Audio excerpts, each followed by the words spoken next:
Can DNA change? That is, we know that DNA, you have certain types of DNA, and over a period of time they change. You get new subtypes of DNA. For instance, in Ireland, have several types of DNA that are peculiar to Ireland. So to in other places, peculiar to certain areas. And these subtypes belong to a larger type. So it stands to reason, ultimately, also in the same way as the subtypes develop, that is, at a local level they change, so too at a larger level. They also will change, but it will take time, assumedly, that is what is assumed. But it could be, or there are indications that DNA can change altogether. Can have one major type of DNA that changes to another. We sometimes find similar phenomena in animals, and apparently it also exists in humans. And we have come to the conclusion, or are working towards the conclusion, that this is what happens. This is what happens, has happened in history, and what is happening now, and has happened in the recent past, especially concerning haplogroup R1b. R1b is, one could say, a major racial constituent amongst the family of man. It has a lot of people in Western Europe, a lot of people in Africa, and it has a lot of people all over the place in East Asia, and so on. And it is especially well known for being prominent amongst European peoples. And it is one of several different types that appeared in Europe.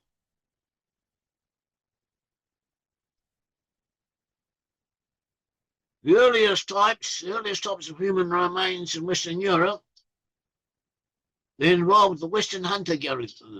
The Western hunter-gatherers were tall people. It's not unusual to find people almost 7 feet tall. Also, they were quite athletic, strong, and they were quite impressive. And their clades, their subclades, belong to R1b, R1b1, and also to I. R1b and I were the major haplotypes amongst the early European Western hunter-gatherers. After the Western hunter-gatherers, there came the early European farmers. The early European farmers may have had some R, but relatively very little.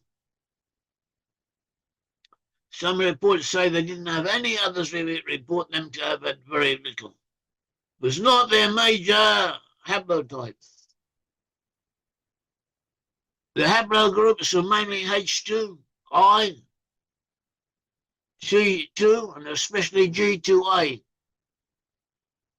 That was the Eastern European farmers who originated in Anatolia, was the area of Turkey, and the Near East, Lebanon, and that area. And they were quite prolific, and they moved to Western Europe and Europe in general, and they increased and multiplied, and they were all over the place at one stage. And after the Eastern European farmers, there came the Bell-Beakers. The Bell-Beakers are associated with the Bronze Age. They're associated with R1b. And there's a tendency to confuse these different divisions because they overlap to some degree. And the Bell-Beakers were overwhelmingly, almost entirely R1b. And they came in, and within 100 years, 200 years, 300 years maximum, they replaced all the early European farmers in Britain and in Ireland, in other areas, and they became dominant all over Europe to some degree or other.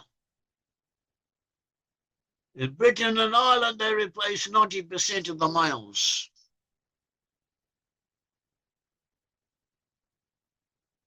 These, they were known as the Bell-Beakers. They were round-headed and robust, even though most of their descendants today are now long-headed. They're still robust, and they're still around. And they were all over the place.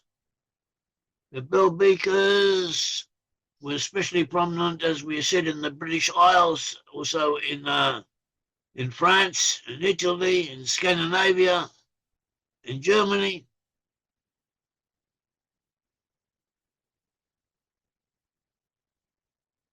Something interesting about them, they hardly had any women. They had 5 to 14 migrating males for every migrating female. Other figures say had 1 male, 1 female for every 10 migrating males. And where they exactly came from is not certain. But they took over. They replaced the locals by marrying the women folk. And the males of the European farmers disappeared quite quickly. There's no sign of any warfare or very little signs of any violence, so how this happened is not certain. But it happened.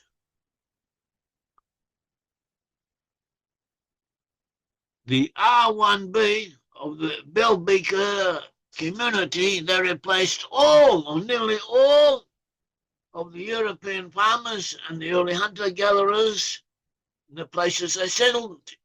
Especially concerned, this applies especially to the British Isles.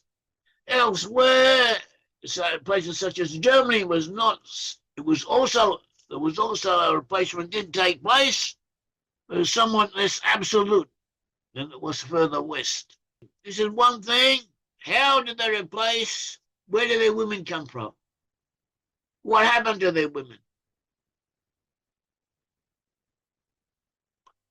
Also, we find that some of their customs, such as their burial practices, at least at the beginning, they took over the family burial practices of the early European farmers. They took over their graves and used them.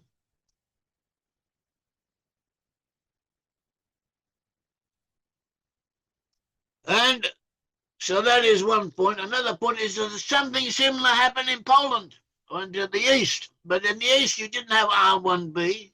You had R1A. And here, too, you had very few females, a preponderance of males. The males took all the women. The local women, the locals disappeared for a while.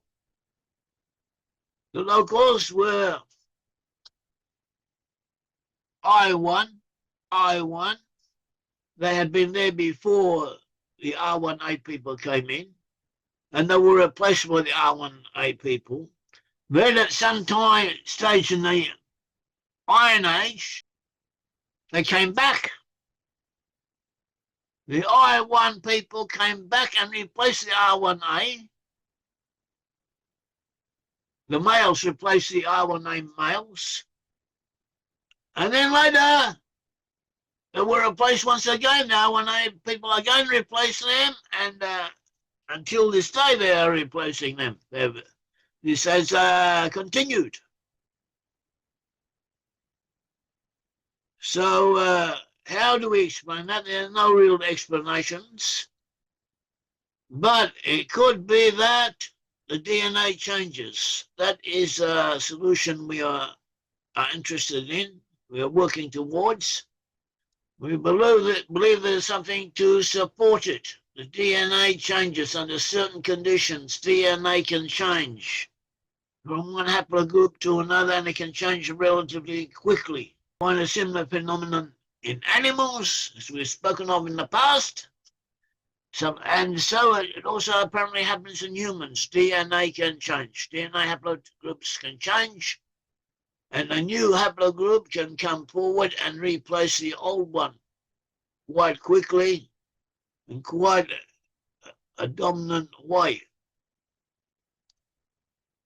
And this is apparently what happened then. R1b in the West replaced all the local haplogroups that were already there in Western Europe. Further east, R1a did the same. And in both cases, both concerning R1b and R1a, there were hardly any local females, or hardly any females belonging to the group. They had to take all their women from the locals. They did so. And we don't see any of the local males protesting because we don't find any of them. They disappeared. So the solution that we are suggesting is that their DNA changed. Some type of change took place in the DNA of the locals that changed it altogether from one haplogroup to another. The Lord God of Israel bless you. Thank you.